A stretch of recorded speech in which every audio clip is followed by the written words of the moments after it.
दोस्तों finally I robot 2। जी हाँ दोस्तों, जैसे एआई का वजन आते जा रहा है वैसे ही मूवीज में भी एक तरह से इनको अपडेट किया जा रहा है। और आई रोबोट क्योंकि इसका पार्ट 1 जो कि हमें 2004 में देखने को मिला था, इसका पार्ट 2 हमें देखने को बहुत जल्द मिलने वाला है। तो आज की इस वीडियो में हम इसी मूवी के बारे में बात करेंगे। जितनी भी अपडेट निकल कर रही है सारी कुछ आपको बताने वाले हैं। तो आप लोग वीडियो को लाइक कर दें, चैनल को सब्सक्राइब कर दें और अब मैं इसके बारे में आपको और इन्फॉर्मेशन देना चालू करता हूँ। आई रोबोट शैलीकृत आई रोबोट एलेक्स प्रोयास द्वारा निर्देशित 2004 की अमेरिकी विज्ञान कथा एक्शन फिल्म है। जेफ विंटर और अकीवा गोल्ड्समैन द्वारा लिखित पटकथा विंटर की एक स्क्रीन स्टोरी से ली गई है, जो उनकी मूल पटकथा हार्डवायर्ड पर आधारित है और इसका नाम इसहाक असिमोव के 1950 के लघुकहानी संग्रह के नाम पर रखा गया है। फिल्म में will Smith, Bridget Moynahan, Bruce greenwood, James Cromwell, ची मैकब्राइड और एलन टुडिक ने रोबोट सन्नी भूमिका। 2035 में शिकागो में स्थापित अत्यधिक बुद्धिमान रोबोट दुनिया भर में सार्वजनिक सेवा पदों को भरते हैं। मनुष्यों को सुरक्षित रखने के लिए रोबोटिक्स के 3 नियमों के तहत काम करते हैं। Detective Del Spooner Smith US Robotics के संस्थापक अल्फ्रेड लैनिंग क्रॉमवेल की कथित आत्महत्या की जांच करता है और मानता है कि सन्नी नामक एक मानव जैसे रोबोट ने उसकी हत्या की। 4 आई रोबोट 16 जुलाई 2004 को संयुक्त राज्य अमेरिका में रिलीज हुई थी। $120 मिलियन के बजट में बनी इस फिल्म ने दुनिया भर में $346 मिलियन की कमाई की और आलोचकों से मिलीजुली समीक्षा प्राप्त की, जिसमें दृश्य प्रभाव और अभिनय की प्रशंसा की गई लेकिन कथानक की आलोचना की गई। 77वें अकादमी पुरस्कारों में फिल्म को सर्वश्रेष्ठ दृश्य प्रभाव के लिए नामांकित किया गया, लेकिन स्पाइडरमैन 2 से हार गई। कथानक वर्ष 2035 में यूएस रोबोटिक्स कॉरपोरेशन यूएसआर के प्रभाव में रोबोटिक उद्योग समृद्ध होता है। कई उद्योगों में स्वचालित रोबोट होते हैं, यहाँ तक कि व्यक्तिगत सहायक और घरेलू नौकरों के रूप में भी। रोबोट रोबोटिक्स के 3 नियमों का पालन करने और उनके लगभग पूर्ण प्रदर्शन के बावजूद शिकागो पीडी हत्याकांड जासूस डेल स्पूनर उनसे घृणा करता है और उन पर भरोसा नहीं करता, क्योंकि एक रोबोट ने उसे बचाया जबकि एक लड़की को पूरी तरह से बचने की संभावना के आधार पर डूबने दिया। यूएसआर के सहसंस्थापक डॉ. अल्फ्रेड लैनिंग की प्रयोगशाला से गिरकर मौत हो जाने के बाद उनके द्वारा छोड़ा गया संदेश स्पूनर को मामले की जांच सौंपने का अनुरोध करता है। पुलिस ने मौत को आत्महत्या घोषित कर दिया, लेकिन स्पूनर को संदेह है और सीईओ लॉरेंस रॉबर्टसन, लैनिंग के बिजनेस पार्टनर, अनिच्छा से उन्हें जांच करने की अनुमति देते हैं। रोबोसाइकोलॉजिस्ट डॉ.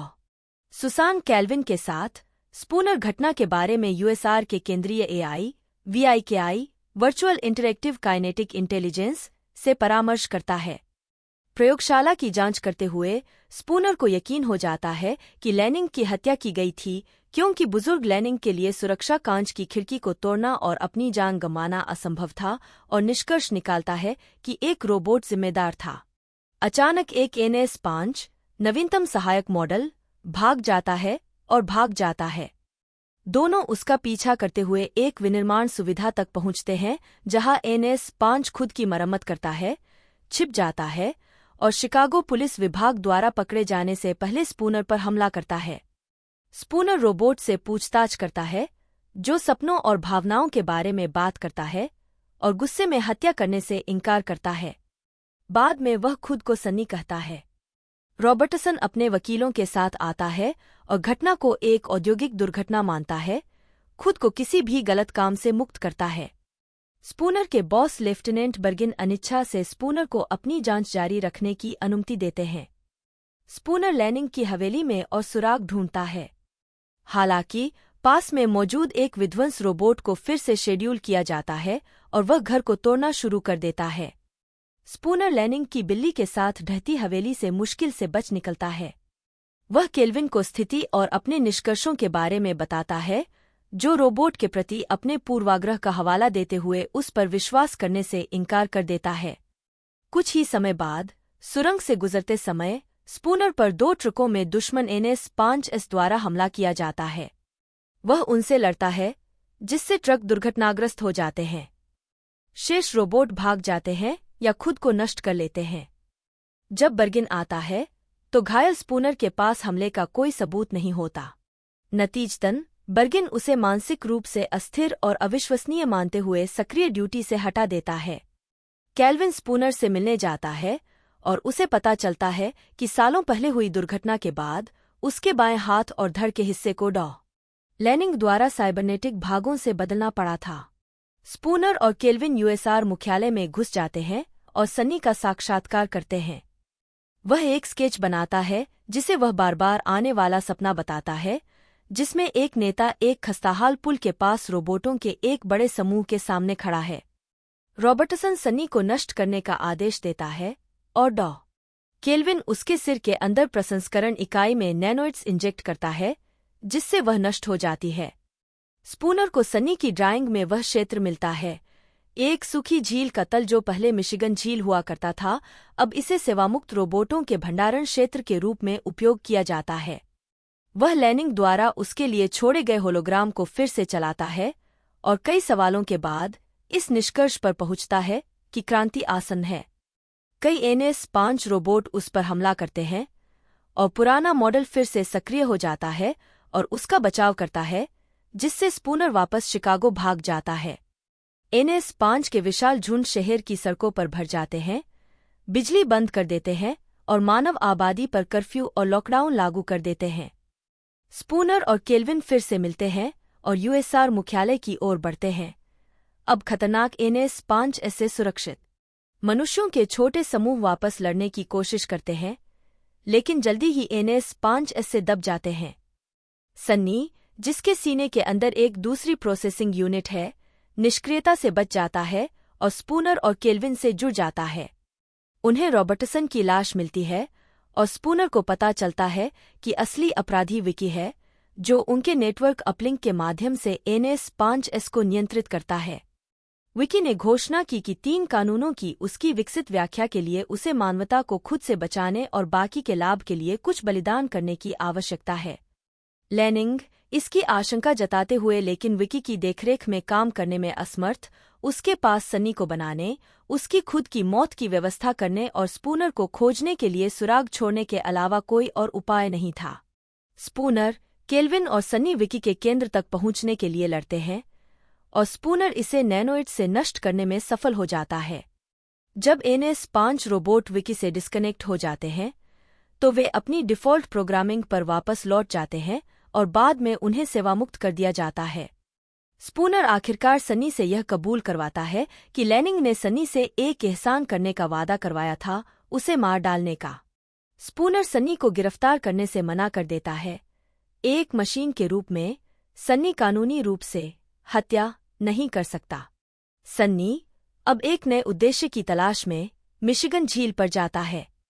जैसे ही वह पहाड़ी के ऊपर खड़ा होता है, सभी सेवामुक्त रोबोट उसकी ओर मुड़ते हैं, उसके सपने में छवि को पूरा करते हैं। एनोच पोर्टल फिल्म 2 जून 2000 को यह घोषणा की गई कि प्रयास सीन डैनियल के अल्फाविले प्रोडक्शंस के लिए एंडी हिल के सस्पेंस उपन्यास एनोच पोर्टल के फिल्म रूपांतरण को लिखेंगे और निर्देशित करेंगे। 22 बरसरकर फिल्म 11 दिसंबर 2000 को यह घोषणा की गई कि प्रयास फ्रेड सबरहेगन की बरसरकर श्रृंखला पर आधारित एक फिल्म का निर्देशन करेंगे, जिसमें जेसी अलेक्जेंडर पटकथा लिखेंगे और न्यू लायन सिनेमा फिल्म का निर्माण करेगा। 23 ड्राइव 18 अक्टूबर 2001 को यह घोषणा की गई कि प्रयास हालन एलिसन की लघु कहानी अलोंग द सीनिक रूट पर आधारित एक फिल्म का निर्देशन और निर्माण करेंगे, जिसका शीर्षक ड्राइव होगा, जिसमें साइरस वोरिस और एथन रीफ पटकथा लिखेंगे और पैरामाउंट पिक्चर्स फिल्म का निर्माण करेंगे। 24 जुरासिक पार्क 4 मुख्य लेख जुरासिक वर्ल्ड का निर्माण विकास। Dracula Untold FK Dracula year 0 10 जुलाई 2007 को यह घोषणा की गई कि प्रयास यूनिवर्सल पिक्चर्स के लिए ड्रैकुला ईयर 0 का निर्देशन करेंगे, जिसमें मैट साजमा और बर्क शार्पलेस पटकथा लिखेंगे। 10 फरवरी 2012 को यह बताया गया कि गैरी शोर फिल्म की कमान संभालेंगे, क्योंकि प्रयास और संभावित स्टार सैम वर्थिंगटन को इसके उच्च बजट के कारण परियोजना से जाने दिया गया था। 26 फिल्म को अंततः ड्रैकुला अनटोल्ड नाम दिया गया और 10 अक्टूबर 2014 को सिनेमाघरों में रिलीज किया गया। 27 the unpleasant profession of Jonathan होग फिल्म 22 अगस्त 2008 को प्रयास को रॉबर्ट ए हेनलेन के उपन्यास the unpleasant profession of Jonathan होग के फिल्म रूपांतरण को लिखने और निर्देशित करने और फीनिक्स पिक्चर्स के साथ निर्माण करने के लिए तैयार किया गया था। 10 अप्रैल 2012 को रेड ग्रेनाइट पिक्चर्स और जेम्स वेंडरबिल्ट के माइथोलॉजी एंटरटेनमेंट को फीनिक्स पिक्चर्स के साथ प्रयास की फीचर फिल्म रूपांतरण का निर्माण करने के लिए तैयार किया गया था। 29 द ट्राइपॉड्स फिल्म फ्रेंचाइज 29 जनवरी 2009 को यह घोषणा की गई कि प्रयास जॉन क्रिस्टोफर की द ट्राइपॉड्स के फिल्म रूपांतरण का निर्देशन और सलेखन स्टुअर्ट हेजल्डाइन के साथ करेंगे, जिसकी शुरुआत द व्हाइट माउंटेन से होगी। 31 पैराडाइज लॉस्ट फिल्म 16 सितंबर 2010 को प्रयास को जॉन मिल्टन की कविता पैराडाइज लॉस्ट के लीजेंडरी एंटरटेनमेंट के लिए 3D फिल्म रूपांतरण का निर्देशन करने के लिए तैयार किया गया था। 32 जिसमें ब्रैडली कूपर को लूसीफर के रूप में, 33 बेंजामिन वॉकर को माइकल के रूप में, 34 जिमोन हॉन्सो को एब्दील के रूप में, 35 केसी एफ्लेक को गैब्रियल के रूप में, 36 डोमिनिक परसेल को शैतान के रूप में, 37 डिएगो बोनेटा को एडम के रूप में, 38 रुफ सेवेल को सैमुएल के रूप में, कैमिला बेले को ईव के रूप में, 39 सैम रीड को राफेल के रूप में, 40 और कैलन मैक्लिफ को उरियल के रूप में लिया गया। 41 7 दिसंबर 2011 को उत्पादन रोक दिया गया। 42 और 9 फरवरी 2012 को लीजेंडरी ने आधिकारिक तौर पर फिल्म को रद्द कर दिया। 43 एमपेड फिल्म 1 दिसंबर 2010 को प्रयास को समिट एंटरटेनमेंट के लिए डैनियल एच. विल्सन के विज्ञानफाई थ्रिलर उपन्यास एमपेड के फिल्म रूपांतरण का निर्माण और संभवतः निर्देशन करने के लिए तैयार किया गया था। 44 और 18 मार्च 2011 को प्रयास को फिल्म रूपांतरण का निर्देशन करने की पुष्टि की गई। 45 जो golem and the drawing city film 11 जुलाई 2012 को प्रयास को माइक मिग्नोला और क्रिस्टोफर गोल्डन की कॉमिक बुक जो golem and the drawing city के कॉन्स्टेंटिन फिल्म के लिए फिल्म रूपांतरण लिखने और निर्देशित करने के लिए तैयार किया गया था। 46 इवॉल्व टीवी सीरीज 1 नवंबर 2012 को प्रयास को इवॉल्व का निर्देशन और कार्यकारी निर्माण करने के लिए तैयार किया गया था, जो कि बायोटॉक्सिन के खतरे के बारे में एक अपराध ड्रामा सीरीज थी जिसे जेमी पगलिया ने लिखा था और एबीसी के लिए निर्मित किया था, लेकिन श्रृंखला को अंततः कभी नहीं चुना गया। 47 ए न्यू कंट्री 17 फरवरी 2020 को प्रयास ने खुलासा किया कि वह ए न्यू कंट्री बना रहे थे, जो गाय पियर्स अभिनीत एक विज्ञानफाई फिल्म थी, लेकिन यह संभवतः कोविड-19 महामारी की पहली लहर के दौरान विफल हो गई। 48 डार्क सिटी टीवी सीरीज 12 अगस्त 2021 को प्रयास ने खुलासा किया कि वह अपनी फिल्म डार्क सिटी की एक टेलीविजन सीरीज बना रहे हैं। 49 द किलर्स गेम 8 अगस्त 2004 को प्रयास कई निर्देशकों में से एक थे जिन्हें जे बोनानसिंगा के उपन्यास द किलर्स गेम के फिल्म रूपांतरण का निर्देशन करने की पेशकश की गई थी, लेकिन जे पेरी ने फीचर फिल्म रूपांतरण का निर्देशन किया। 50 फाउंडेशन 16 जनवरी 2009 को प्रयास को वार्नर ब्रदर्स पिक्चर्स के लिए एक अधिकार नीलामी में आइजैक असिमोव की फाउंडेशन पुस्तक श्रृंखला के फिल्म रूपांतरण का निर्देशन करने की पेशकश की गई थी, लेकिन रोलांड एमेरिच और कोलंबिया पिक्चर्स ने इसके बजाय अधिकार हासिल कर लिए। 51 जो समाप्त हो गया और अंततः एप्पल टीवी प्लस पर एक टेलीविजन श्रृंखला बन गई। 52 A Nightmare on Elm Street sequel 14 फरवरी 2021 को प्रयास ने इंडी फिल्म हसल पर खुलासा किया कि उन्हें ए नाइटमेयर ऑन एल्म स्ट्रीट के सीक्वल का निर्देशन करने की पेशकश की गई थी, लेकिन उन्होंने इसे ठुकरा दिया। 53 व्यक्तिगत जीवन प्रयास लंबे समय से कलाकार कैथी लिंसले से विवाहित हैं, जिन्होंने उनकी पहली feature film Spirits of the Air Gremlins of the Clouds के कला विभाग में काम किया था। उन्होंने प्रयास द्वारा निर्मित या लिखित लघु फिल्मों और एनिमेशन पर विभिन्न क्षमताओं में भी काम किया है। उनकी फिल्म नोइंग के क्रेडिट में उनका आभार व्यक्त किया गया था। ढालना विल स्मिथ ने डिटेक्टिव डेल स्पूनर की भूमिका निभाई है, जो रोबोट के खिलाफ पक्षपाती शिकागो पुलिस जासूस है। स्पूनर एक कार दुर्घटना में बुरी तरह घायल हो गया था और उसके शरीर के कुछ हिस्सों को रोबोट के हिस्सों से फिर से बनाया गया था। दुर्घटना के परिणामस्वरूप वह उत्तरजीवी के अपराध बोध से ग्रस्त है और दूसरी कार में बैठी युवती के बजाय उसे बचाने के लिए ठंडे और तार्किक रोबोट को दोषी ठहराता है। ब्रिजेट मोयनाहन, डॉ. सुसान कैल्विन के रूप में यूएसआर में एक रोबोसाइकोलॉजिस्ट। उन्होंने नए NS5 मॉडल के विकास पर डॉ. लैनिंग के साथ मिलकर काम किया और रोबोट को अधिक मानवीय बनाने का काम किया। वह रोबोट की संगति पसंद करती है और उसे अन्य लोगों से जुड़ने में कठिनाई होती है, जिसके कारण उसके और डिटेक्टिव स्पूनर के बीच मनमुटाव होता है। ब्रूस ग्रीनवुड लॉरेंस रॉबर्टसन के रूप में यूएसआर के सहसंस्थापक और CEO। रॉबर्टसन नए NS5 मॉडल के राष्ट्रव्यापी रोल आउट का नेतृत्व कर रहे हैं और अपने प्रभाव का उपयोग करके डिटेक्टिव स्पूनर की जांच और इससे होने वाली संभावित नकारात्मक PR को रोकने की कोशिश करते हैं। जेम्स क्रॉमवेल, डॉ. अल्फ्रेड लैनिंग के रूप में यूएसआर के सहसंस्थापक और आधुनिक रोबोटिक्स के आविष्कारक। लैनिंग ने सन्नी को डिजाइन और बनाया और रोबोट को मानवता पर कब्जा करने से रोकने के लिए सावधानीपूर्वक तैयार की गई योजना के तहत आत्महत्या करने में सन्नी की मदद ली। ची मैकब्राइड शिकागो पुलिस के लेफ्टिनेंट जॉन बर्गिन के रूप में। वह डिटेक्टिव स्पूनर के पर्यवेक्षक और एक अनुभवी सैनिक हैं। वह डिटेक्टिव स्पूनर के लिए एक मार्गदर्शक और तर्क की आवाज के रूप में कार्य करते हैं। शिया लाबेयोफ, फार्बर, डिटेक्टिव स्पूनर का मित्र। एलन टुडिक, वॉयस और मोशन कैप्चर के जरिए।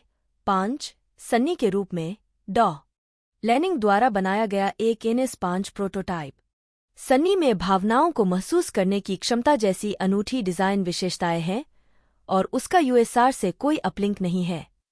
उसे यह समझने में कठिनाई होती है कि डॉ. लैनिंग ने उसे क्यों बनाया और जीवन में उसका उद्देश्य क्या है। उत्पादन, विकास। फिल्म आई रोबोट का मूल रूप से इसहाक असिमोव की रोबोट श्रृंखला से कोई संबंध नहीं था। इसकी शुरुआत 1995 में जेफ विंटर द्वारा लिखी गई एक मूल पटकथा से हुई, जिसका शीर्षक हार्डवायर था। पटकथा एक अगाथा क्रिस्टी से प्रेरित हत्या का रहस्य थी जो पूरी तरह से एक अपराध के दृश्य पर हुई थी, जिसमें एक अकेला मानव चरित्र, FBI एजेंट डेल स्पूनर, डॉ. अल्फ्रेड लैनिंग नामक एक एकांतप्रिय वैज्ञानिक की हत्या की जांच कर रहा था और संदिग्ध मशीन के एक समूह से पूछताछ कर रहा था, जिसमें सोनी रोबोट, विकी एक सतत स्माइली चेहरे वाला सुपरकंप्यूटर, मृत डॉ. लैनिंग का होलोग्राम, साथ ही कृत्रिम बुद्धिमत्ता के कई अन्य उदाहरण शामिल थे। 6.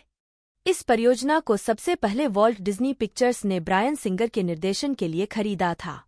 कई साल बाद 20वीं सेंचुरी फॉक्स, जिसे बाद में डिज्नी द्वारा 21वीं सेंचुरी फॉक्स के अधिग्रहण के दौरान अधिग्रहित किया गया था, ने अधिकार हासिल कर लिए और एलेक्स प्रोयास को निर्देशक के रूप में साइन किया। अर्नोल्ड श्वार्ज़नेगर कई सालों तक इस परियोजना से जुड़े रहे और जब श्वार्ज़नेगर के शेड्यूल के कारण फिल्म में उनकी भागीदारी में देरी हुई तो स्मिथ ने भूमिका निभाने का प्रयास किया।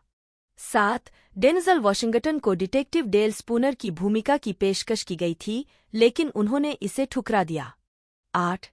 जेफ विंटर को इस परियोजना में वापस लाया गया और उन्होंने कई वर्षों तक अपने मंचीय नाटक जैसे दिमागी रहस्य को एक बड़े बजट की स्टूडियो फिल्म की जरूरतों को पूरा करने के लिए खोला।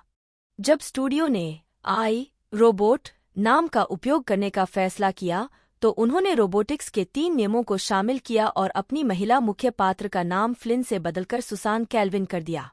स्मिथ के लिए लिखने के लिए अकीवा गोल्ड्समैन को प्रक्रिया में बाद में काम पर रखा गया था। 6. जेफ विंटर और अकीवा गोल्ड्समैन को पटकथा के लिए श्रेय दिया जाता है, साथ ही विंटर को स्क्रीन स्टोरी बाय क्रेडिट भी मिलता है। अंतिम क्रेडिट में फिल्म को आइजैक असिमोव की पुस्तक आई रोबोट द्वारा सुझाया गया के रूप में सूचीबद्ध किया गया है। फिल्मांकन और दृश्य प्रभाव। सन्नी के सिर का एक मॉडल। एलेक्स प्रोयास ने फिल्म का निर्देशन किया। Lawrence Mark, John Davis, Topher Dow और विक गॉडफ्रे ने इसका निर्माण किया, जबकि विल स्मिथ ने अभिनय किया और साथ ही कार्यकारी निर्माता के रूप में भी काम किया। साइमन डुग्गन छायाकार थे। फिल्म का संपादन रिचर्ड लीरॉयड, आर्मेन मिन्सियन और विलियम होए ने किया। डिजिटल डोमेन और वेटा डिजिटल द्वारा पोस्ट प्रोडक्शन का उपयोग करके दृश्य प्रभाव और एनिमेशन प्रदान किए गए थे। फिल्म में असिमोव के US robots and mechanical man का नाम बदलकर यूएस रोबोटिक्स यूएसआर कर दिया गया है, जो कि काल्पनिक कंपनी के नाम पर मॉडेम निर्माता है और कंपनी को भविष्य के यूएसआर लोगो के साथ दर्शाया गया है। 9. अन्य उत्पाद प्लेसमेंट में कॉन्वर्स के चक टेलर ऑल स्टार्स, फेडेक्स, टेकेट और जेवीसी शामिल हैं। 10. 11. ऑडी RSQ को विशेष रूप से फिल्म के लिए डिजाइन किया गया था। 12 संयुक्त राज्य अमेरिका में किए गए सर्वेक्षणों से पता चला कि ऑडी RSQ ने ब्रांड की छवि रेटिंग को काफी बढ़ावा दिया।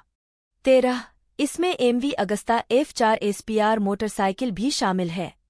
14 बाद में एलेक्स प्रोयास ने कहा, यह एक अप्रिय अनुभव था। फिल्म को हर स्तर पर, हर बिंदु पर, प्री प्रोडक्शन से लेकर शूटिंग और पोस्ट प्रोडक्शन तक सूक्ष्म रूप से प्रबंधित किया गया और गड़बड़ किया गया।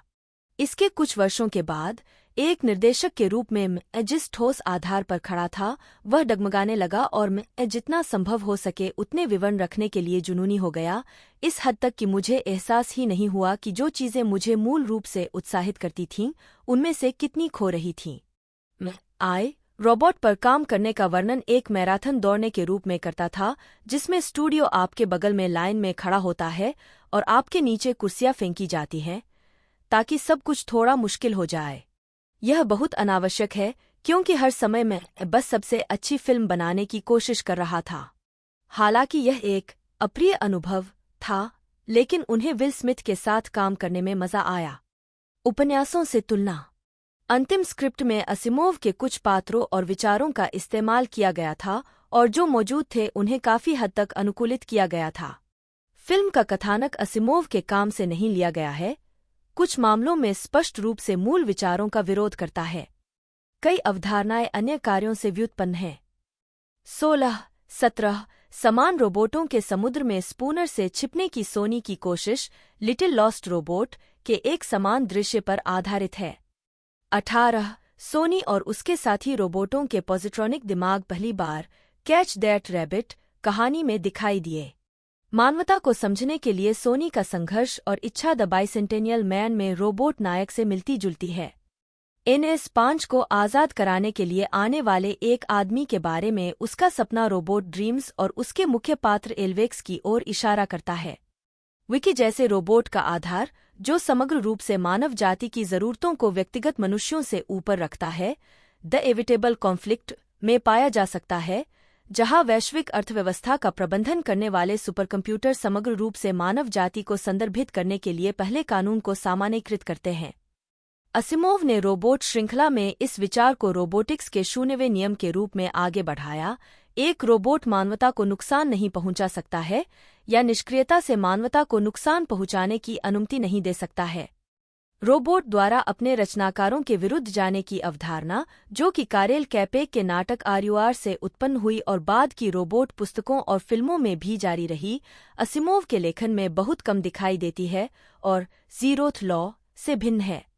वास्तव में असिमोव ने साक्षात्कारों में और अपनी रोबोट कहानियों के प्रकाशित संग्रहों के परिचय में स्पष्ट रूप से कहा कि उन्होंने इस शैली में प्रवेश किया जिसे उन्होंने फ्रैंकनस्टीन कॉम्प्लेक्स कहा, लोकप्रिय संस्कृति में रोबोट को खतरनाक के रूप में चित्रित करने की प्रवृत्ति। उनकी कहानियों में अक्सर रोबोटिस्ट और रोबोट चरित्र शामिल होते थे जो सामाजिक रोबोट विरोधी पूर्वाग्रहों से जूझते थे। 19-20 संगीत। मुख्य लेख आई robot sound track. Marco Beltrami ने आई रोबोट के लिए फिल्म स्कोर की रचना की। इसे 17 दिनों के छोटे अंतराल में न्यूमैन स्कोरिंग स्टेज पर रिकॉर्ड किया गया और हॉलीवुड स्टूडियो सिम्फनी के 95 टुकड़े ऑर्केस्ट्रा और हॉलीवुड फिल्म चोरेल के 25 सदस्यीय गायक मंडल द्वारा प्रस्तुत किया गया। 21 वारे सरबांडे ने 20 जुलाई 2004 को स्कोर एल्बम जारी किया। 22 मुक्त करना। आई रोबोट को शुरू में 2 जुलाई 2004 को रिलीज के लिए निर्धारित किया गया था, लेकिन स्पाइडरमैन 2 के साथ प्रतिस्पर्धा से बचने के लिए इसे 16 जुलाई तक टाल दिया गया। 23 होम मीडिया। आई रोबोट 14 दिसंबर 2004 को VHS और DVD पर, 31 जनवरी 2005 को DVHS पर, 24 मई 2005 को 2 डिस्क ऑल एक्सेस कलेक्टर संस्करण DVD पर, 5 जुलाई 2005 को UMD पर और 11 मार्च 2008 को ब्लूरे पर रिलीज किया गया। 25 इसके अतिरिक्त फिल्म को 2D से 3D रूपांतरण प्राप्त हुआ, जिसे 23 अक्टूबर 2012 को ब्लूरे 3D पर रिलीज किया गया। 26 स्वागत। Box office. आई रोबोट 16 जुलाई 2004 को उत्तरी अमेरिका में रिलीज हुई और इसने अपने शुरुआती सप्ताहांत में $52.2 मिलियन कमाए, जो बॉक्स ऑफिस पर पहले स्थान पर रहा।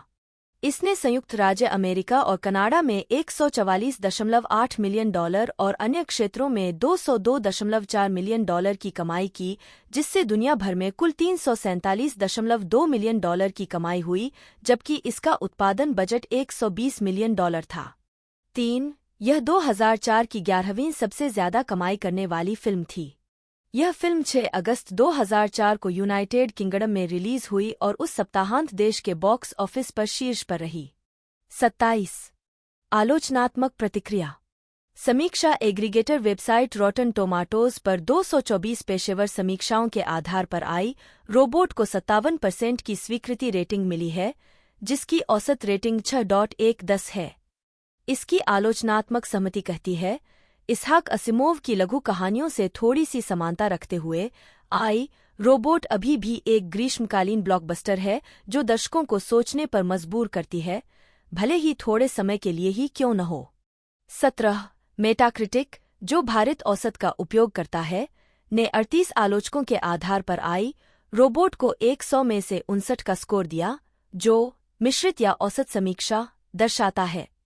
28. सिनेमास्कोर द्वारा सर्वेक्षण किए गए दर्शकों ने फिल्म को A+ से F पैमाने पर A का औसत ग्रेड दिया। 29.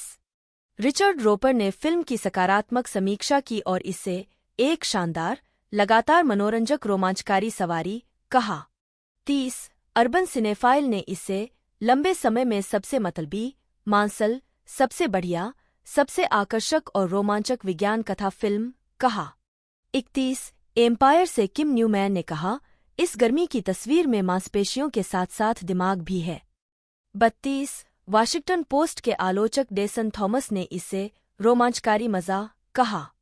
33. IGN के जेफ ओटो सहित कई आलोचकों ने सोचा कि यह एक स्मार्ट एक्शन फिल्म थी।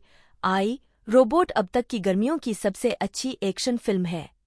यह साबित करता है कि बड़े बजट की गर्मियों की ब्लॉकबस्टर में चलने के लिए आपको अपने दिमाग को अलग करने की जरूरत नहीं है। 34. एक मिश्रित समीक्षा में द न्यूयॉर्क टाइम्स के एओ स्कॉट ने महसूस किया कि यह एक अतिरंजित और असंगत अंत की ओर बढ़ते हुए कुछ दिलचस्प विचारों को शामिल करता है। 35. रोजर एबर्ट, जिन्होंने प्रयास की पिछली फिल्मों की बहुत प्रशंसा की थी, ने इसे एक नकारात्मक समीक्षा दी। कथानक सरल और निराशाजनक है और पीछा और एक्शन दृश्य विज्ञापन CGI शैली की फिल्मों के लिए बहुत सामान्य है। 36. USA टुडे की क्लाउडिया पुइग ने सोचा कि फिल्म का प्रदर्शन, कथानक और गति हार्डवायर्ड कास्ट की तरह ही यांत्रिक है। 37. वैरायटी के टॉड मैकार्थी ने इसे केवल कल्पना की विफलता कहा।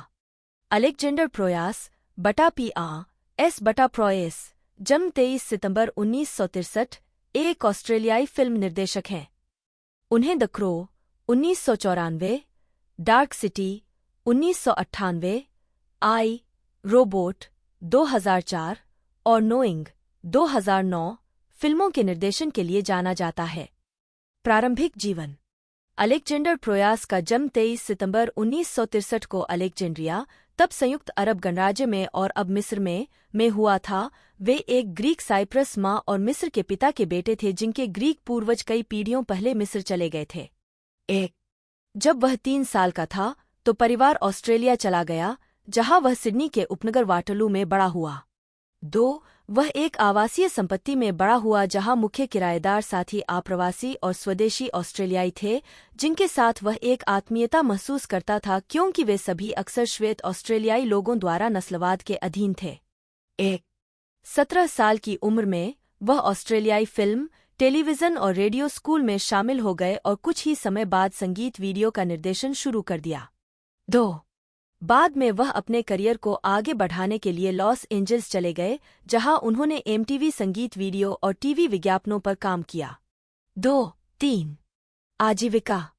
प्रयास की पहली फीचर फिल्म स्वतंत्र विज्ञान कथा thriller Spirits of the Air Gremlins of the Clouds थी, जिसे 1988 में कॉस्ट्यूम डिजाइन और प्रोडक्शन डिजाइन के लिए 2 ऑस्ट्रेलियाई फिल्म संस्थान पुरस्कारों के लिए नामांकित किया गया था। 4 और जिसने 1990 के Yubari international fantastic film festival में एक विशेष पुरस्कार जीता था।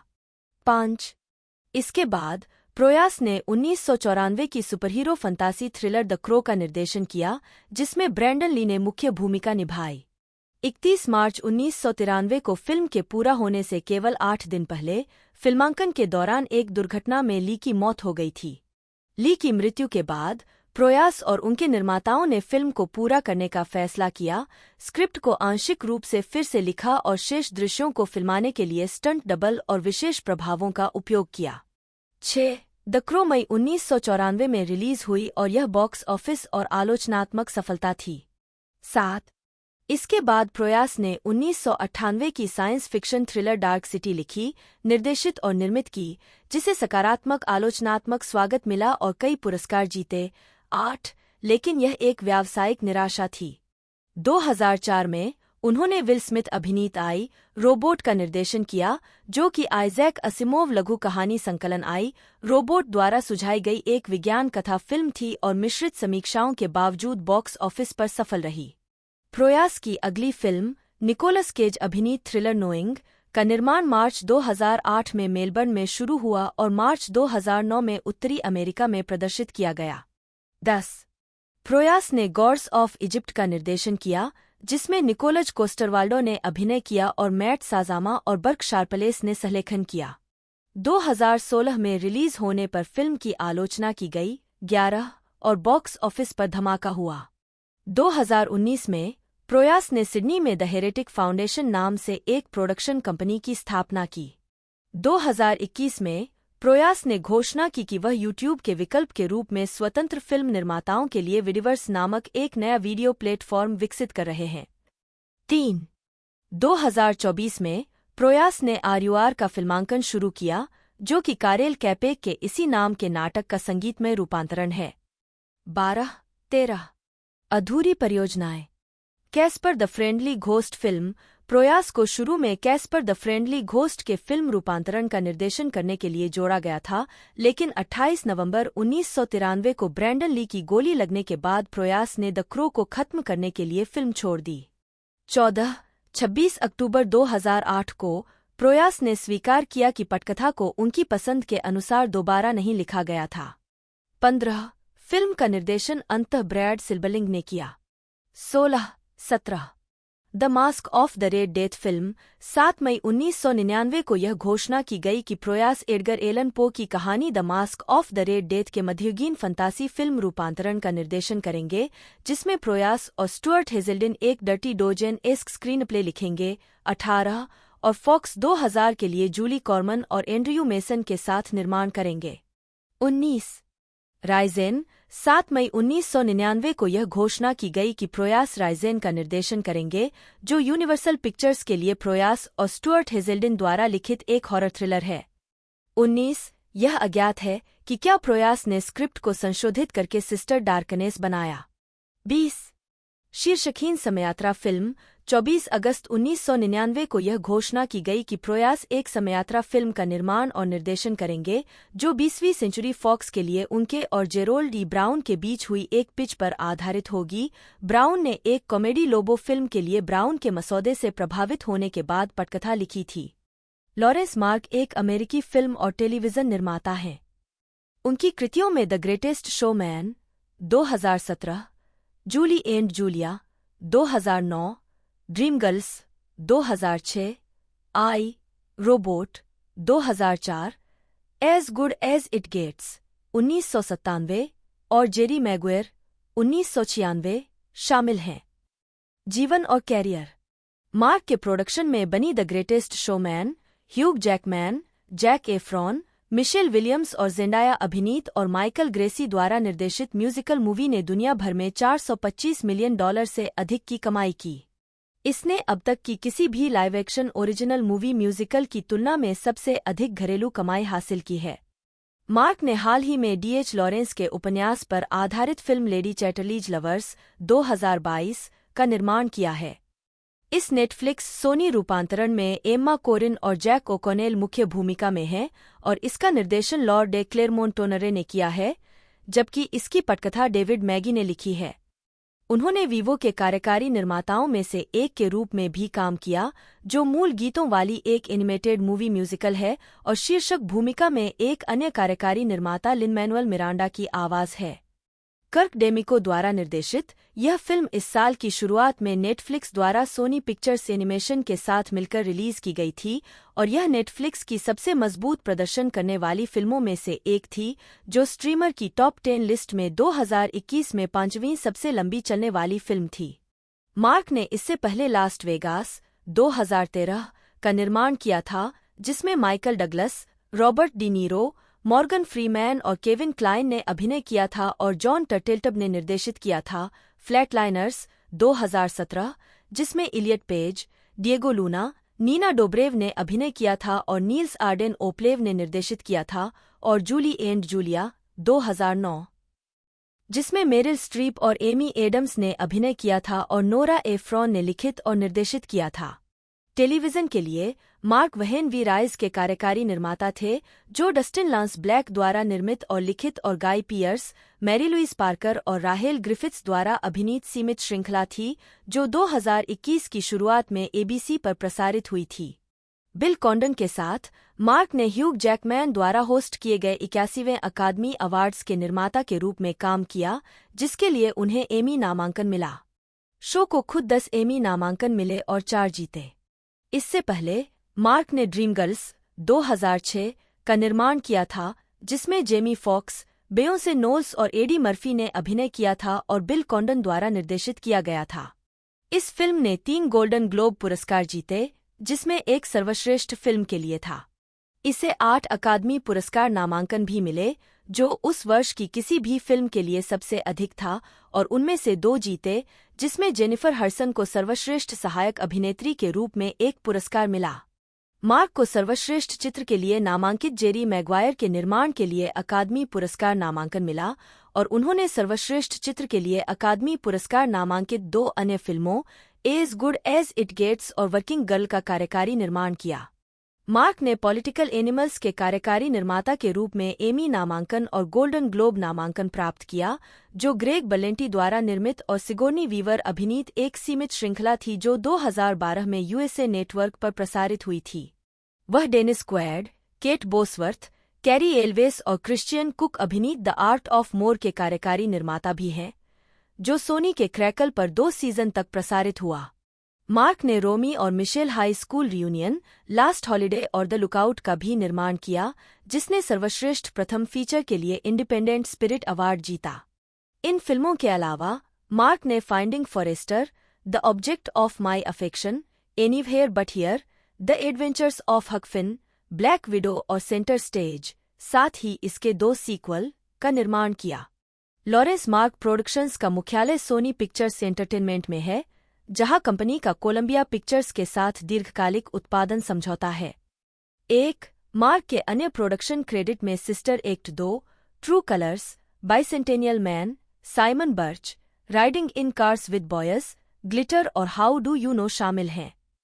निर्माण से पहले मार्क ने पैरामाउंट पिक्चर्स में कई प्रचार और विपणन पदों पर काम किया, इससे पहले कि उन्हें वेस्ट कोस्ट मार्केटिंग का उपाध्यक्ष नियुक्त किया गया। इसके बाद वे उत्पादन में चले गए और पैरामाउंट में उत्पादन के उपाध्यक्ष और 20th सेंचुरी फॉक्स में उत्पादन के कार्यकारी उपाध्यक्ष के रूप में वे Terms of Endearment, Trading Places, Falling in Love, The Fly और ब्रॉडकास्ट न्यूज जैसी फिल्मों के विकास और निर्माण से निकटता से जुड़े थे। 1986 तक उन्होंने फॉक्स स्टूडियो में 3 साल के गैरन्य फर्स्ट लुक समझौते के साथ लॉरेंस मार्क प्रोडक्शंस शुरू करने के लिए फॉक्स छोड़ दिया।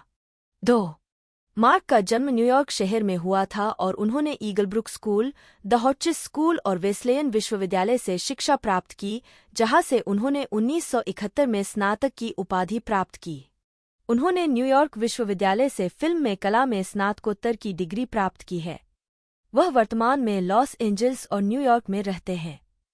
अकीवा गोल्ड्समैन, जन्म 7 जुलाई 1962, एक अमेरिकी फिल्म निर्माता हैं।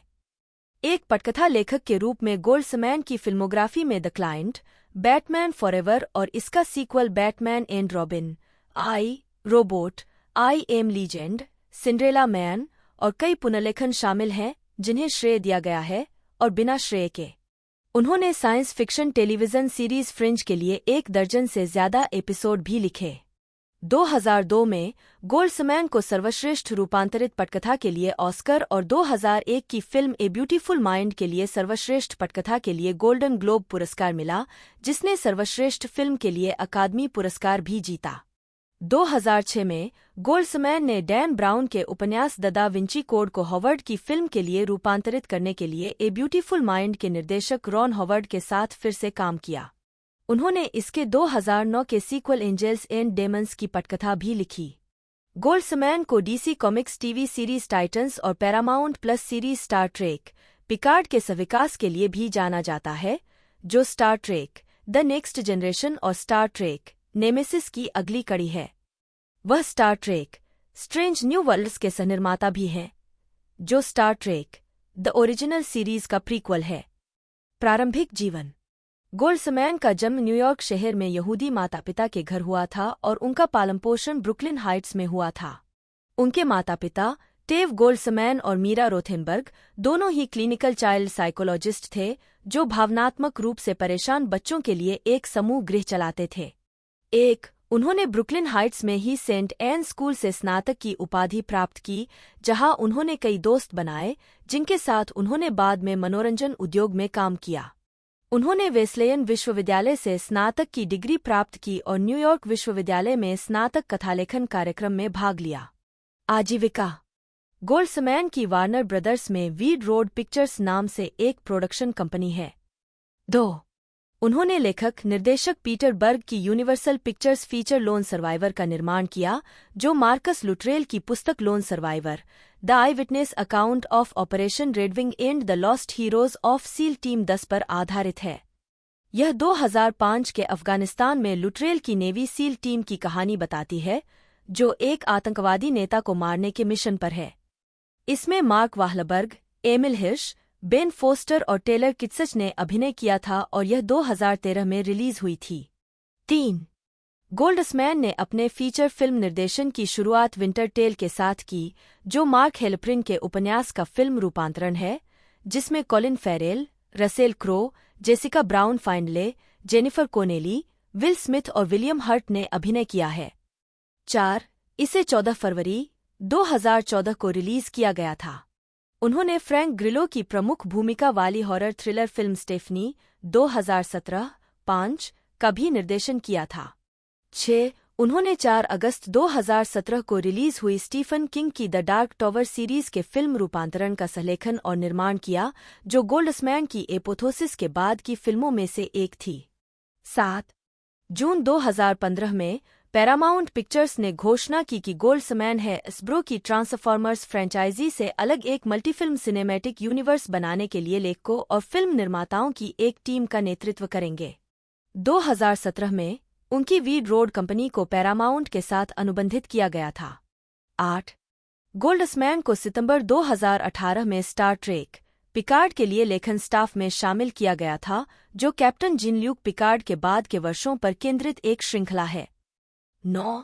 2020 में उन्हें Paramount Plus series Star Trek Strange New Worlds के निर्माता और सहश्रोता के रूप में साइन किया गया था। 26. 2008 में गोल्ड्समैन फॉक्स हॉरर बटा मिस्ट्री सीरीज फ्रिंज के पहले सीजन क्रू में लेखक, निर्देशक और सलाहकार निर्माता के रूप में शामिल हुए। गोल्ड्समैन द्वारा निर्देशित और लिखा गया पहला एपिसोड बैड ड्रीम्स था।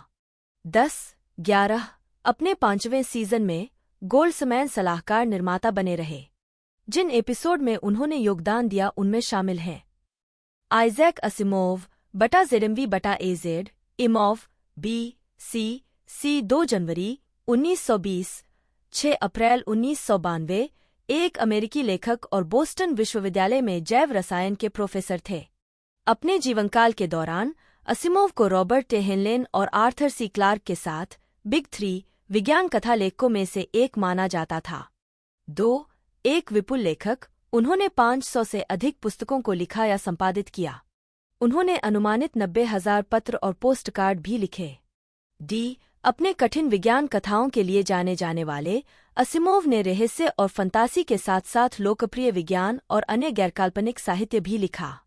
असिमोव का सबसे प्रसिद्ध काम फाउंडेशन सीरीज है 3, जिसकी पहली 3 पुस्तकों ने 1966 में सर्वश्रेष्ठ ऑल टाइम सीरीज के लिए एक बार का ह्यूगो पुरस्कार जीता। 4, उनकी अन्य प्रमुख सीरीज गैलेक्टिक एम्पायर सीरीज और रोबोट सीरीज हैं। गैलेक्टिक एम्पायर उपन्यास फाउंडेशन सीरीज के समान ही काल्पनिक ब्रह्मांड के बहुत पहले के इतिहास में सेट हैं। बाद में फाउंडेशन और अर्थ 1986 के साथ उन्होंने इस दूर के भविष्य को रोबोट सीरीज से जोड़ा, जिससे उनके कामों के लिए एक एकीकृत भविष्य का इतिहास बना। 5, उन्होंने 380 से अधिक लघु कथाएं भी लिखीं, जिनमें सामाजिक विज्ञान कथा उपन्यास नाइटफॉल भी शामिल है, जिसे 1964 में science fiction writers of America द्वारा सभी समय की सर्वश्रेष्ठ लघु विज्ञान कथा कहानी के रूप में चुना गया था। असिमोव ने पेन नाम पॉल फ्रेंच का उपयोग करके किशोर विज्ञान कथा उपन्यासों की लकी स्टार श्रृंखला लिखी। 6, उनकी ज्यादातर लोकप्रिय विज्ञान पुस्तकें अवधारणाओं को ऐतिहासिक तरीके से समझाती हैं, जहां तक संभव हो उस समय तक जाती हैं जब संबंधित विज्ञान अपने सरलतम चरण में था। उदाहरणों में गाइड टू साइंस 3 खंडों वाली अंडरस्टैंडिंग फिजिक्स और Asimov's Chronology of Science and Discovery शामिल हैं। उन्होंने कई अन्य वैज्ञानिक और गैरवैज्ञानिक विषयों पर लिखा, जैसे कि रसायन विज्ञान, खगोल विज्ञान, गणित, इतिहास, बाइबल व्याख्या और साहित्यिक आलोचना। वह अमेरिकी मानवतावादी एसोसिएशन के अध्यक्ष थे। 7, उनके सम्मान में कई संस्थाओं का नाम रखा गया है, जिनमें क्षुद्रग्रह 5020 असिमोव, 8 मंगल ग्रह पर एक गड्ढा, 9, 10 एक ब्रुकलिन प्राथमिक विद्यालय, 11 होंडा का ह्यूमनॉइड रोबोट असिमोव, 12 और 4 साहित्यिक पुरस्कार शामिल हैं। उपनाम 3 बहुत ही सरल अंग्रेजी शब्द हैं, हैस, हिम और ऑफ। इन्हें इस तरह से एक साथ रखें, हैस हिम ऑफ, और इसे सामान्य तरीके से कहें। अब 2 एज को छोड़ दें और इसे फिर से कहें और आपको असिमोव मिल जाएगा। असिमोव 1979 13। असिमोव का पारिवारिक नाम ओजिमी खलेब, ओजिमीज खलेब के पहले भाग से निकला है, जिसका अर्थ है शीतकालीन अनाज, विशेष रूप से राई, जिससे उनके परदादा निपटते थे, जिसमें रूसी उपनाम के अंत में ऑव जोड़ा गया है। 14 सिरिलिक वर्णमाला में अजीमोव को लिखा जाता है। 1 जब परिवार 1923 में संयुक्त राज्य अमेरिका पहुंचा और उनके नाम को लैटिन वर्णमाला में लिखा जाना था, तो असिमोव के पिता ने इसे एस के साथ लिखा, यह मानते हुए कि इस अक्षर का उच्चारण ज़ेर, जैसा कि जर्मन में है, की तरह होता है, और इस तरह यह असिमोव बन गया। 1 इसने बाद में असिमोव की एक लघु कहानी Spell My Name with an S को प्रेरित किया। 15 असिमोव ने छद्म नाम के रूप में अधिक सामान्य नाम का उपयोग करने के शुरुआती सुझावों को अस्वीकार कर दिया। उनका मानना था कि इसकी पहचान उनके करियर में मदद करेगी। प्रसिद्ध होने के बाद वे अक्सर ऐसे पाठकों से मिलते थे जो मानते थे कि आइजैक असिमोव एक सामान्य नाम वाले लेखक द्वारा बनाया गया एक विशिष्ट छद्म नाम था। जिंदगी प्रारंभिक जीवन असिमोव का जन्म पेट्रोविची, रूसी एसएफएसआर में हुआ था। 4 अक्टूबर 1919 और 2 जनवरी 1920 के बीच एक अज्ञात तिथि पर असिमोव ने अपना जन्मदिन 2 जनवरी को मनाया। असिमोव के माता-पिता रूसी यहूदी थे, अन्ना राहेल नी बर्मन और यहूदा असिमोव, जो एक मिलर के बेटे थे। 18 उनका नाम उनकी मां के पिता इसहाक बर्मन के नाम पर इसहाक रखा गया था।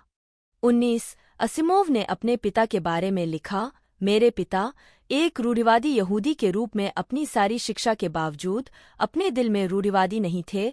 उन्होंने कहा कि उन्होंने हर कार्य के लिए निर्धारित असंख्य प्रार्थनाओं का पाठ नहीं किया और उन्होंने मुझे उन्हें सिखाने का कभी कोई प्रयास नहीं किया। 20 1921 में असिमोव और पेट्रोविची के 16 अन्य बच्चों को डबल निमोनिया हो गया। केवल असिमोव बच गए। 21 उनके 2 छोटे भाई बहन थे, एक बहन मार्सिया जन्म मान्या 22 17 जून 1922 2 अप्रैल 2011, 23 और एक भाई, स्टेनली, 25 जुलाई 1929, 16 अगस्त 1995, जो न्यूज़डे के उपाध्यक्ष बने। 24-25 असिमोव का परिवार आरएमएस बाल्टिक पर लिवरपूल के माध्यम से संयुक्त राज्य अमेरिका की यात्रा करके 3 फरवरी 1923 को पहुंचा, 26 जब वह 3 साल का था। उनके माता पिता उनसे यिडिश और अंग्रेजी में बात करते थे, उन्होंने कभी रूसी नहीं सीखी। उनके माता पिता इसे एक गुप्त भाषा के रूप में प्रयोग करते थे जब वे निजी तौर पर कुछ चर्चा करना चाहते थे जिसे मेरे बड़े कान नहीं सुन सकते थे। 27-28 न्यूयॉर्क के ब्रुकलिन में पले बढ़े असिमोव ने 5 साल की उम्र में खुद को पढ़ना सिखाया और बाद में अपनी बहन को भी पढ़ना सिखाया, जिससे वह दूसरी कक्षा में स्कूल में प्रवेश ले सकी। 29 उनकी मां ने उनका जन्म 7 सितंबर 1919 को होने का दावा करके उन्हें 1 साल पहले पहली कक्षा में दाखिल करा दिया। 30-31 तीसरी कक्षा में उन्हें त्रुटि के बारे में पता चला। 33 अमेरिका में स्थापित होने के बाद उनके माता पिता के पास कैंडी स्टोर की एक श्रृंखला थी जिसमें परिवार के सभी सदस्यों से काम करने की अपेक्षा की जाती थी। कैंडी स्टोर में अखबार और पत्रिकाएं बेची जाती थीं, जिसे असिमोव ने लिखित शब्द के प्रति अपने आजीवन प्रेम में एक प्रमुख प्रभाव के रूप में श्रेय दिया, क्योंकि इसने उन्हें एक बच्चे के रूप में नई पठन सामग्री, पल्प साइंस फिक्शन पत्रिकाओं सहित की एक अनथीन आपूर्ति प्रदान की। 34 जिसे वह अन्यथा वहन नहीं कर सकते थे। असिमोव ने 9 साल की उम्र में विज्ञान कथाएं पढ़ना शुरू किया। उस समय यह शैली अधिक विज्ञान केंद्रित होती जा रही थी। 35 असिमोव अपने प्रारंभिक वर्षों के दौरान ब्रुकलिन पब्लिक लाइब्रेरी के भी लगातार संरक्षक थे। 36 शिक्षा और कैरियर असिमोव ने 5 साल की उम्र से ही न्यूयॉर्क शहर के पब्लिक स्कूलों में पढ़ाई की, जिसमें ब्रुकलिन का बॉयज हाई स्कूल भी शामिल है। 37 15 साल की उम्र में स्नातक होने के बाद उन्होंने सेठलो जूनियर कॉलेज में छात्रवृत्ति स्वीकार करने से पहले कई दिनों तक सिटी कॉलेज ऑफ न्यूयॉर्क में पढ़ाई की। यह डाउनटाउन ब्रुकलिन में कोलंबिया विश्वविद्यालय की एक शाखा थी जिसे कुछ अकादमिक रूप से योग्य यहूदी और इतालवी अमेरिकी छात्रों को शामिल करने के लिए डिजाइन किया गया था, जिन्होंने अधिक प्रतिष्ठित कोलंबिया कॉलेज में आवेदन किया था, लेकिन उस समय आमतौर पर अलिखित जातीय प्रवेश कोटा पार कर गए थे। मूल रूप से एक प्राणीशास्त्र प्रमुख, असिमोव ने अपने पहले सेमेस्टर के बाद रसायन विज्ञान में बदलाव किया क्योंकि उन्हें गली बिल्ली का विच्छेदन पसंद नहीं था। 1936 में सेठलो जूनियर कॉलेज बंद होने के बाद असिमोव ने 1939 में कोलंबिया के मॉर्निंगसाइड हाइट्स कैंपस, बाद में Columbia University School of General Studies में अपनी बैचलर ऑफ साइंस की डिग्री पूरी की। 1983 में Dr Robert Pollack, Columbia College के डीन, 1982 से 1989 ने असिमोव को कोलंबिया कॉलेज से मानद डॉक्टरेट की उपाधि प्रदान की, जिसके बाद असिमोव को कॉलेज की तैराकी की आवश्यकता को पूरा करने के लिए पानी की एक बाल्टी में अपना पैर रखना पड़ा।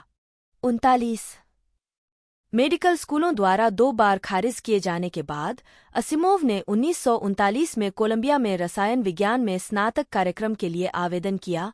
शुरू में उन्हें खारिज कर दिया गया और फिर केवल परिवीक्षा के आधार पर स्वीकार किया गया। 40 उन्होंने 1941 में रसायन विज्ञान में मास्टर ऑफ आर्ट्स की डिग्री पूरी की और 1948 में रसायन विज्ञान में डॉक्टर ऑफ फिलॉसफी की डिग्री हासिल की। 45-46 अपने रसायन विज्ञान के अध्ययन के दौरान उन्होंने फ्रेंच और जर्मन भी सीखी। 47 तस्वीर Robert A Heinlein, L Sprague de Camp और असिमोव, बाएं से दाएं, फिलाडेल्फिया नेवी यार्ड, 1944। 1942 से 1945 तक द्वितीय विश्व युद्ध के दौरान अपने मास्टर्स और डॉक्टरेट अध्ययन के बीच असिमोव ने फिलाडेल्फिया नेवी यार्ड के नेवल एयर एक्सपेरिमेंटल स्टेशन में एक नागरिक रसायनज्ञ के रूप में काम किया और वेस्ट फिलाडेल्फिया के वॉलनट हिल सेक्शन में रहते थे। 48-49 सितंबर 1945 में उन्हें युद्ध पश्चात की अमेरिकी सेना में भर्ती कर लिया गया। यदि उन्होंने स्कूल में रहते हुए अपनी जन्मतिथि सही नहीं कराई होती तो वे आधिकारिक तौर पर 26 वर्ष के होते और अयोग्य होते। 50 1946 में एक नौकरशाही त्रुटि के कारण उनके सैन्य आवंटन को रोक दिया गया और बिकिनी एटोल में ऑपरेशन क्रॉसरोड्स परमाणु हथियार परीक्षणों में भाग लेने के लिए रवाना होने से कुछ दिन पहले उन्हें एक टास्क फोर्स से हटा दिया गया। रॉबर्ट एल्डरफील्ड के साथ डॉक्टरेट और एक पोस्टडॉक्टरल वर्ष पूरा करने के बाद च्यवन असिमोव को Boston university School of medicine में बायोकेमिस्ट्री के एसोसिएट प्रोफेसर के पद की पेशकश की गई थी। यह काफी हद तक बोस्टन विश्वविद्यालय में बायोकेमिस्ट्री के पूर्व एसोसिएट प्रोफेसर विलियम बॉयड के साथ उनके वर्षों के पत्राचार के कारण था, जिन्होंने शुरुआत में असिमोव से उनकी कहानी नाइटफॉल की प्रशंसा करने के लिए संपर्क किया था। 55 इम्यूनोकेमिस्ट्री के प्रोफेसर के रूप में पदोन्नति प्राप्त करने पर बॉयड असिमोव के पास पहुंचे और उनसे उनका प्रतिस्थापन करने का अनुरोध किया। प्रोफेसरशिप की शुरुआती पेशकश वापस ले ली गई और असिमोव को इसके बजाय बायोकेमिस्ट्री के प्रशिक्षक के पद की पेशकश की गई, जिसे उन्होंने स्वीकार कर लिया। 56 उन्होंने 1949 में $5,000 के वेतन, 57 2023 में $64,000 के बराबर पर काम करना शुरू, 58 हालांकि 1952 तक वह विश्वविद्यालय की तुलना में एक लेखक के रूप में अधिक पैसा कमा रहे थे और उन्होंने अंतः शोध करना बंद कर दिया और छात्रों को व्याख्यान देने तक अपनी विश्वविद्यालय की भूमिका को सीमित कर दिया। 1955 में उन्हें स्थायी एसोसिएट प्रोफेसर के रूप में पदोन्नत किया गया।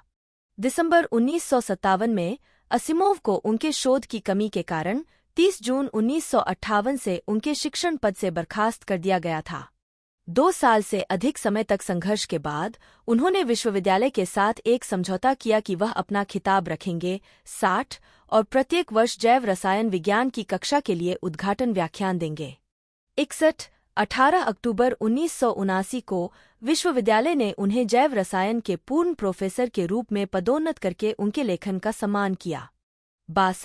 1965 के बाद से असिमोव के व्यक्तिगत कागजात विश्वविद्यालय के मुगर मेमोरियल लाइब्रेरी में संग्रहीत हैं। 1959 में आर्थर ओबरमेयर, असिमोव के मित्र और अमेरिकी मिसाइल रक्षा परियोजना के एक वैज्ञानिक की सिफारिश के बाद असिमोव को ओबरमेयर की टीम में शामिल होने के लिए दब द्वारा संपर्क किया गया। असिमोव ने इस आधार पर मना कर दिया कि अगर उन्हें वर्गीकृत जानकारी प्राप्त होती है तो उनकी स्वतंत्र रूप से लिखने की क्षमता खराब हो जाएगी, लेकिन उन्होंने दब को ऑन क्रिएटिविटी शीर्षक से एक पेपर प्रस्तुत किया 65, जिसमें इस बात पर विचार शामिल थे कि कैसे सरकार आधारित विज्ञान परियोजनाएं टीम के सदस्यों को अधिक रचनात्मक रूप से सोचने के लिए प्रोत्साहित कर सकती हैं। 66 व्यक्तिगत जीवन। असिमोव ने अपनी पहली पत्नी गर्ट्रूड ब्लूगरमैन 16 मई 1917 टोरंटो, कनाडा 67 17 अक्टूबर 1990 बोस्टन, यूएस 68 से 14 फरवरी 1942 को एक ब्लाइंड डेट पर मुलाकात की और 26 जुलाई को उनसे शादी कर ली। 69 यह जोड़ा वेस्ट फिलाडेल्फिया के एक अपार्टमेंट में रहता था, जबकि असिमोव फिलाडेल्फिया नेवी यार्ड में कार्यरत थे, जहां उनके 2 सहकर्मी एल स्प्रैग डे कैंप और रॉबर्ट ए हेनलिन थे। जब वह सेना में थे तब गर्ट्रूड ब्रुकलिन लौट आईं और जुलाई 1946 से जुलाई 1948 में मैनहट्टन के स्टुवेसेंट टाउन में जाने से पहले वे दोनों वहीं रहे। मई 1949 में वे बोस्टन चले गए, फिर जुलाई 1949 में पास के उपनगर सोमरविले, मई 1951 में वाल्थम और अंत में 1956 में वेस्ट न्यूटन चले गए। 70 उनके 2 बच्चे थे, डेविड जन्म 1951 और रॉबिनजोन जन्म 1955।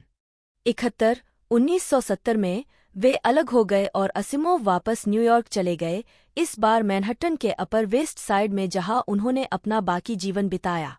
72 उन्होंने जेनेट ओ जेप्सन, एक मनोचिकित्सक और विज्ञानकथा लेखिका को देखना शुरू किया।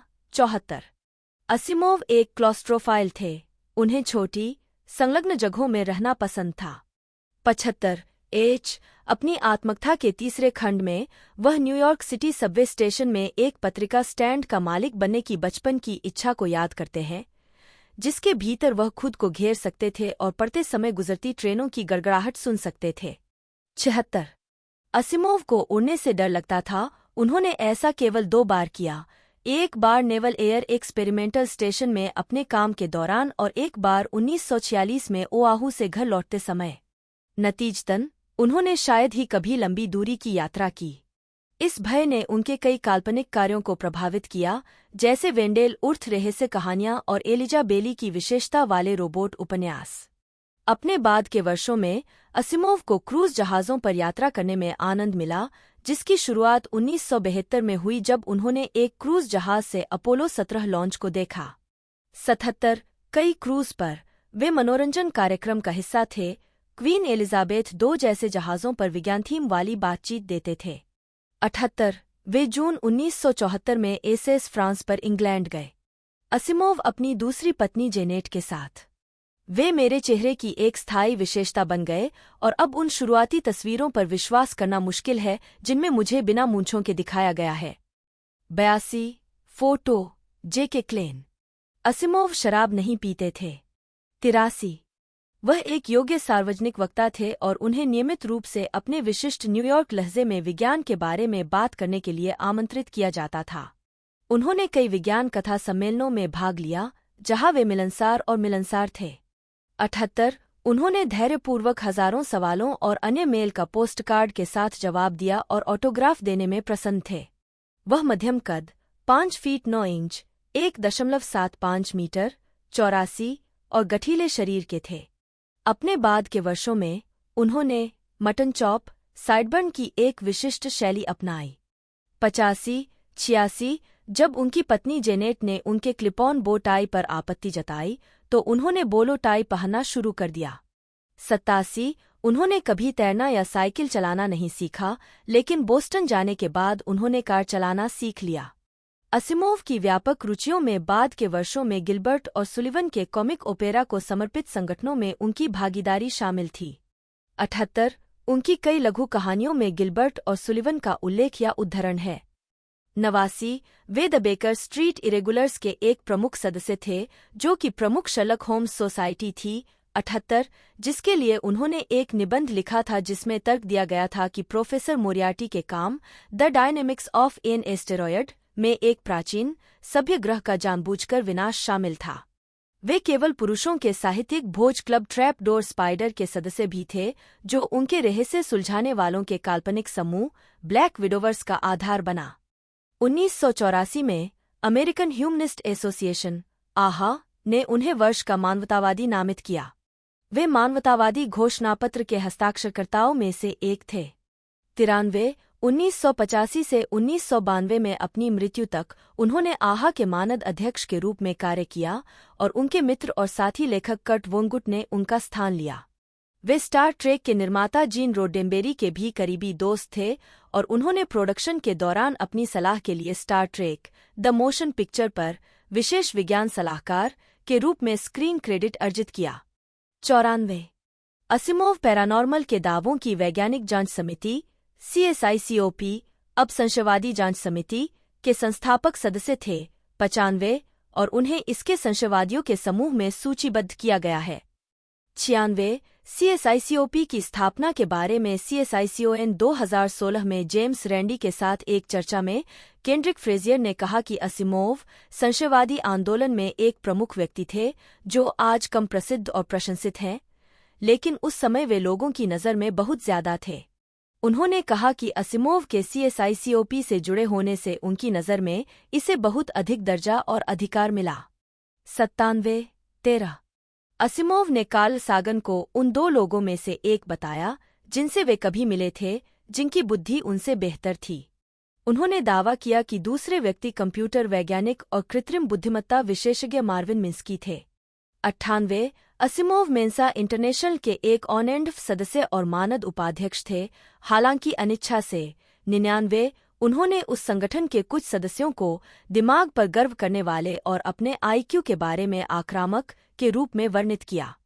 100 1969 में अपने पिता की मृत्यु के बाद असिमोव ने ब्रेंडिस विश्वविद्यालय में जुड़ा असिमोव छात्रवृत्ति कोष में प्रतिवर्ष योगदान दिया। 103 2006 में उन्हें न्यूयॉर्क के कार्नेगी कॉरपोरेशन द्वारा ग्रेट इमिग्रेंट्स अवार्ड के विजेताओं की पहली श्रेणी में नामित किया गया था।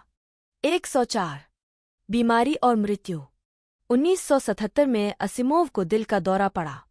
दिसंबर 1983 में NYU मेडिकल सेंटर में उनकी ट्रिपल बाईपास सर्जरी हुई, जिसके दौरान उन्हें रक्त आधान से HIV हो गया। 105 उनकी एचआईवी स्थिति को इस चिंता से गुप्त रखा गया था कि एड्स विरोधी पूर्वाग्रह उनके परिवार के सदस्यों तक फैल सकता है। 106 6 अप्रैल 1992 को मैनहट्टन में उनकी मृत्यु हो गई और उनका अंतिम संस्कार किया गया। 107 मौत का कारण हृदय और गुर्दे की विफलता बताया गया था। 108 109 110 असिमोव की मृत्यु के 10 साल बाद जेनेट और रोबिन असिमोव इस बात पर सहमत हुए कि एचआईवी की कहानी सार्वजनिक की जानी चाहिए। जेनेट ने उनकी आत्मकथा It's Been a Good Life के अपने संस्करण में इसका खुलासा किया। 105 110 106 111 लेखन अपने बारे में एकमात्र ऐसी बात जिसे मैं इतना गंभीर मानता हूं कि मनोविश्लेषणात्मक उपचार की आवश्यकता है, वह है लिखने की मेरी मजबूरी। इसका मतलब है कि मेरे लिए सुखद समय का मतलब है अपने अटारी में जाना, अपने इलेक्ट्रिक टाइपराइटर पर बैठना, जैसा कि मैं अभी कर रहा हूं, और टाइप करना, शब्दों को अपनी आंखों के सामने जादू की तरह आकार लेते देखना। तो दोस्तों बात कर ले इसके पार्ट 1 के बारे में, तो वो तकरीबन हमें 2004 के अंदर 16 जुलाई को देखने को मिला था और रिलीजिंग में ये एक तरह से ओटीटी पर अब प्राइम वीडियो पर अवेलेबल है। बाकी इसकी परफॉर्मेंस की बात की जाए तो इसे बनाया गया था $120 मिलियन के बजट और $350 मिलियन के इसमें तकरीबन कलेक्शन दिया, तो मूवी सुपर डुपर हिट रही थी। बाकी अगला पार्ट में देखने को मिलने वाला है, उस पर भी मैंने आपको एक तरह से सारे कुछ अपडेट दे दी है। तो वीडियो अच्छी लगी तो लाइक करना ना भूलिएगा। मिलते हैं दोस्तों अगले वीडियो में।